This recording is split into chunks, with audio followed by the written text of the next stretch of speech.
Hi friends, welcome back to cinema vision. நடிகர் அல்லு அர்ஜுனை நேத்து போலீஸ் அரெஸ்ட் பண்ண நிலையில இன்னைக்கு ஜாமீன் மனு கிடைச்சு தன்னோட வீட்டுக்கு வந்திருக்காரு.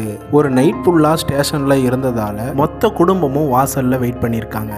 அல்லு அர்ஜுனை பார்க்க முடியாம தவிச்ச மகனும் மகளும் ஓடி வந்து அப்பாவை கட்டி பிடிச்சிக்கிட்டாங்கன்னே சொல்லலாம். அல்லு அர்ஜுனோட மனைவியும் கட்டி பிடிச்சி ஃபீல் பண்ணி எமோஷனலா அழுதுருக்காங்க.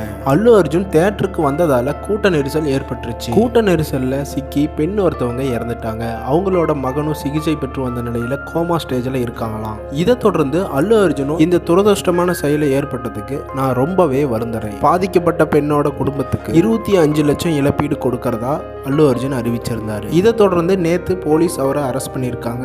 மேலும் அவர் மேல போடப்பட்ட வழக்கை ரத்து செய்ய கோரி தெலுங்கானா உயர்நீதிமன்றத்தில் மனு போட்டிருந்தாரு அல்லு அர்ஜுன். இதை தொடர்ந்து நேத்து அவரோட வீட்டிலேயே அவரை அரெஸ்ட் பண்ண நிலையில இன்னைக்கு உயர்நீதிமன்றம் அவருக்கு ஜாமீன் மனு வழங்கியிருக்கு. அப்டேட் நியூஸ் தெரிஞ்சுக்க சினிமா விஷன் சேனலை கண்டிப்பாக சப்ஸ்கிரைப் பண்ணிட்டு பெல் ஐக்கனை கிளிக் பண்ணிக்கோங்க.